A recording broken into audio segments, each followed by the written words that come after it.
നമ്മളിപ്പം കാണാൻ പോകുന്നത് മാനന്റെ റെസിപ്പിയാണ്.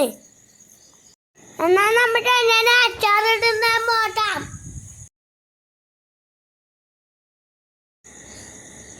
ഫോട്ടോയിൽ കാണുന്ന പോലെ മുറിച്ച് ഇതാക്കി വെക്കുക. മാനൽ ഉപ്പും സുറുക്കിയും അയച്ചോറ് ജ്യൂസായിട്ട് പൂട്ടി വെക്കുക. സബ്സ്ക്രൈബ് ചെയ്യാനും മണി പൊട്ടിച്ചാണ് മറക്കറേ.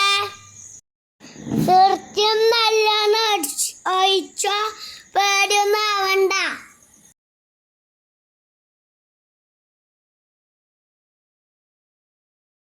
പൂട്ടി വെട്ടുന്നതിന് മുമ്പ് അളക്കി മിക്സാക്കണേ.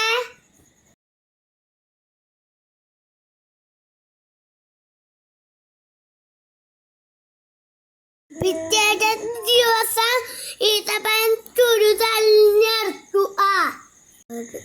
മുളക്, കരിവേപ്പില, വെളുത്തുള്ളി അരച്ചു വെക്കുക. ഉലുവയും ചെറിയ ജീരകവും വറുത്ത് പൊടിക്കുക.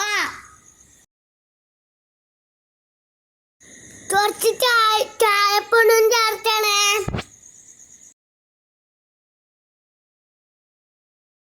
വറുത്ത് വെച്ച സാധനങ്ങൾ മിക്സിയിലിട്ട് പൊടിച്ചു വെക്കുക.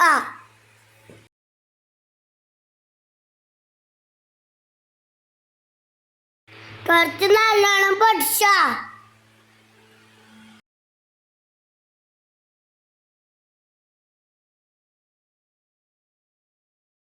ഒരു ചട്ടി അടുപ്പത്ത് വെച്ച് വെളിച്ചെണ്ണ ഒഴിക്കുക. വെളിച്ചെണ്ണ ചൂടാകുമ്പോഴത്തേക്ക് കടുവ പൊട്ടിക്കുക. മുറിച്ച് വെച്ച വെളുത്തുള്ളിയും കറിവേപ്പിലും ഇട്ട് മിക്സാക്കുക. അതിൽ പൊടിച്ച് വെച്ച സാധനങ്ങൾ ചേർക്കുക.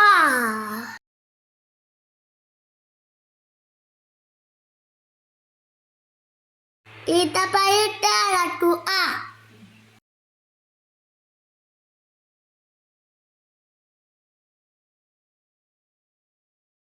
നന്നായി അടിച്ചതിന് ശേഷം മാനിട്ട് മിക്സ് രണ്ട് മിനിറ്റ് അടച്ചതിന് ശേഷം മാറ്റി വെക്കുക. എടുത്തു ഉപയോഗിക്കാം. സൂപ്പർ മാങ്ങ അച്ചാർ റെഡി.